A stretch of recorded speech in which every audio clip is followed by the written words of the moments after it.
addaa takka qabadheetiin dhufe.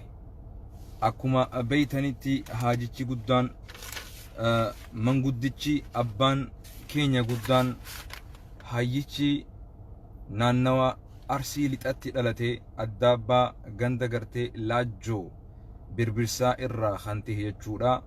Guyyaa arraan tanaa akka Itoophiyaatti jechuudha. Mana hidhaa Qaallittiitti ni beetan Finfinneetti argamu. Jawaar Muhammadii fi Baqqala Garbaatii fi akkasumatti Shamsuddiin Xaahaadhaa gaafachuudhaaf manguddoon abbaan hayyichi abbaan keenya gootni jechuu gootni gatii gootaa beekaa gootni waa'ee gootni tahee beekaa gootni eenyummaa gootaa beekaa sigalee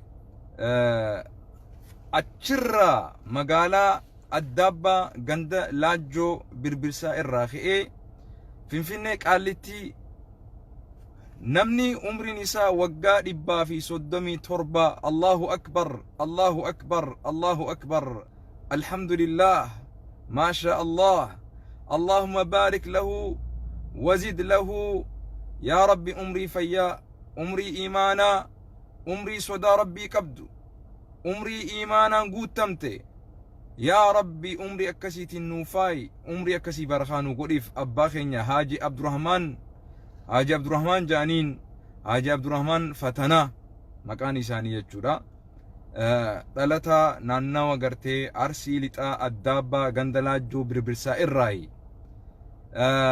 Namni tokko dhokoteeti yeroo isaan dhufan san footoo isaan kaasee akkuma footoo irratti gartan poolisoonni nu dinqisiifatanii ajaa'ibsiifatanii warri mana hidhaatti hayyoota keenya ilaalu dhufeelleen dinqisiifatee ajaa'ibsiifatee namuu garagalee ilaalu ture yoo gartanii jiraattan.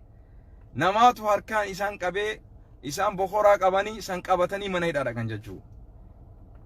Yaa obboleeyyan koo, yaa lammiitoo, yaa hawaasa koo, maal irraa barattanii?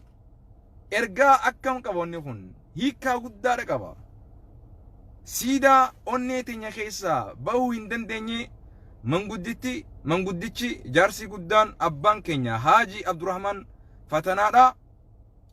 Seenaa guddaa qalbii Oromoo keessatti siidaa cimaa siidaa diigamuu hin danda'amne ijaarate jaarsi kun.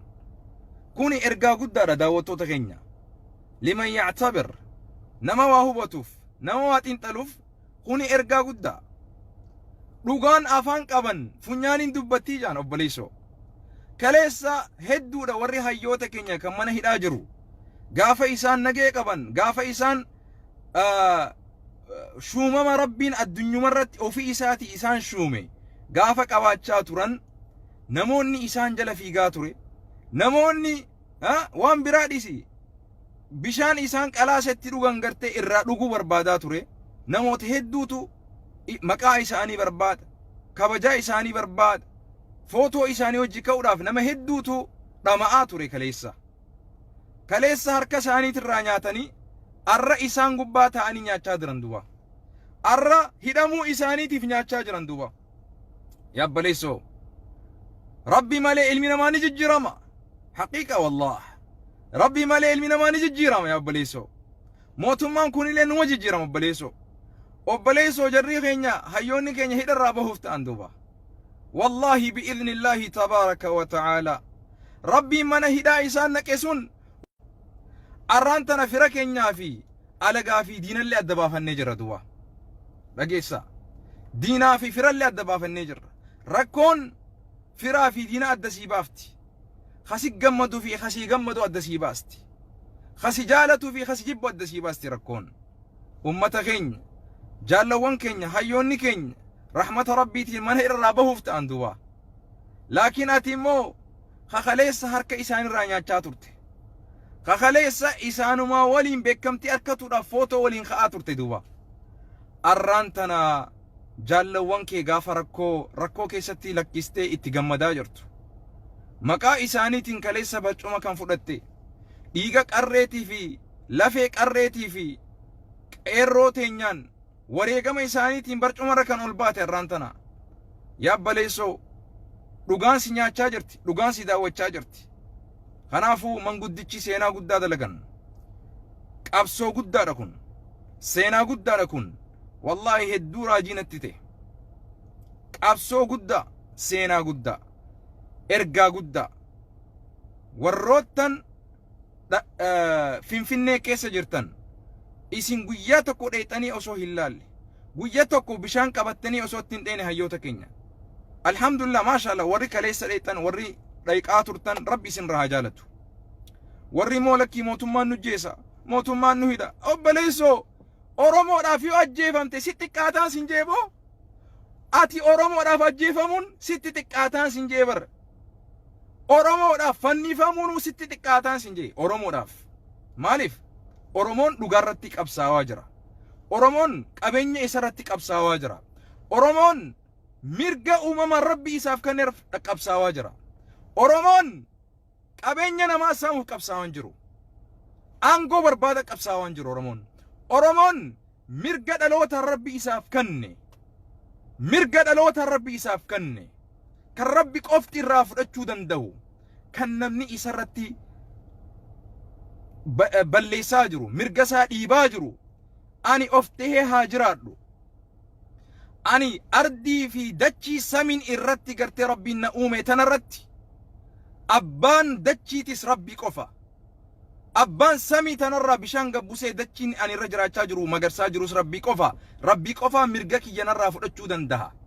Mirga rabbii waliin na uume. Mirga rabbiin naaf kenne. Nam tokko illee narraa hin fudhatin je'eeti qabsaawaa jira.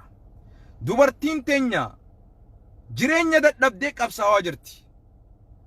Barataan keenya baratee akka nama gartee biyya qabutti biyya sarratti abbaa tahee barsiisuu fi abbaa qabeenyaa tahuu dadhabnaan qabsaawaa jira Oromoon. Walii gallaami. Aangoon nuti barbaaduuf qabsaawaa jiru hin jiru. Aangoon nuti qabsaawaa jirru takka illee hin jirtu. Osoo aangoo dahaballee aftanii nu kennitanii aangoon barbaannu. Dhugaa teenya qofa barbaanna. Dhugaa teenya yoo isin dhoysitan immoo Rabbiin ragaa isin irratti bi'arra manguddicha umrii amata 137tiin. Jaalala kanaa oli maal barbaadda? Maal barbaadda? Xiqqaa guddaan si jaalata Oromoo. Oromoo ani du'us ati duutus dhugaan Oromoo akka hin duune jaarsi amata 137 ragaa si bahee jira. Dhugaan Oromoo hin duutu Oromoon hundi duutus. Kana hubadhu. Kana hubadhu. Dhugaaf qophaa'i. Dhugaaf ka'ii falmadhu. Duutu Oromoodhaaf duuti sitti xiqqaatteen sin jee obboleessoo. Fannifamuun Oromoodhaaf sitti xiqqaatteen sin jee obboleessoo. Billah alayk. Billah alayk. Oromoodhaaf du'uun ulfina kabajaadha. Because Oromoon deemee qe'ee namaarraa saamaa hin jiru. Deemee qabeenya namaa saamaa hin jiru. Qabeenya ofirratti du'e. Shahiida wareegama rabbii biratti ulfina qabda. Kabajaa qabda. Waay qe'ee teetirratti haadhaa fi abbaa keetii surratti dubartii ofii dhalte tiisurratti du'aa jirta. We will never give up. We will never surrender. Hin kanninu harka. We will never ever give up. We will overcome this. Guyyaa kana irra dabruuf teenya, injifatuuf teenya. Hin sodaatin, Rabbi si waliin jira. Rabbiin nama dhugaa qabu waliin jira. Cubbuu hin dubbatin. Qabeenya namaa hin saamin. Rabbi kee sodaadhu. Dhugaa qabaadhu. Rabbiin dhugaa waliin jira. Rabbiin cubbuu waliin hin jiru zalaalam. Kana hubadhu. Rabbiin jara kana qormaatuuf Rabbi nutti fide. Gingilchee addaan nu baasuuf Rabbiin kaan nurraa hidhee kaan nurraa ajjeesaa jira Rabbiin. ولنبلونكم جي ربين اسين قرماتنا جي ربين أدان اسين فلوفي إنيوتو غراراف بيتما إنيوتو حتو دا إنيوتي أبا لغاتي ربين أدان اسين فلوفي هاجي عبد الرحمن أبو بكر جرتتي أمرين تي ربين نافا ريسو فيا في إيمانك سناتوري رومو كومانتمين تي من هدادك هدمتوتك غافدو كومانتمين تي هدمتوتك هدادك غافدو مانغوديتشي كيلومتري كوم أفوري را دبا أفوري أول yaabbatee yoo dhufe manguddichi amata umrii 137 ati ka ollaa san qubattu kan Finfinnee keessa jirtu seenaan si haa dubbattu duba.